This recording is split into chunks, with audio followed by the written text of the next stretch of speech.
Squat, prisilən hərəkət eləyəcək və burada əlbəttə texnika çox vacibdir. İlk öncə qrifi düzgün götürmək qaydasından başlamalıyıq. Qrif bizim onurğamızın üstündə yox, biraz daha aşağı hissədə, trapez əzələsinin üstündə olmalıdır ki, siz hərəkəti götürən vaxt həm sizi əzməsin, həm də qrifi yerinə yetirərkən, hərəkəti yerinə yetirərkən diskomfort yaşamayasınız.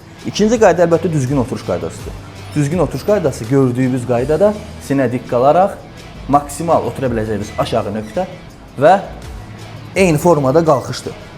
Və burada əsas məqamlardan biri oturma dərəcəsinin dərinliyidir. Düzdür, nə qədər dərin otursanız o qədər əzələ artması olur. Amma hər kəsin ayağın uzunluğu nisbətən fərqlidir. Və sizin çanaq sümüyünüzün fırlanma nöqtəsinə qədər oturmağınız daha məsləhətdir. Yəni fırlanma olmamalıdır. Oturdunuz fırlanmağa az qalanda artıq qalxırsınız. Bu hərəkət əlbəttə protruziyası, qrıjası olan, onurğasında problem olan insanlara məsləhət görülmür. Amma çox ağır, effektli, əlbəttə ki, güclü bir hərəkətdir. Biz də bilirik ki, çətin hərəkətlər, əsasən bazən çətin hərəkətləri ən effektli hərəkətlərdir.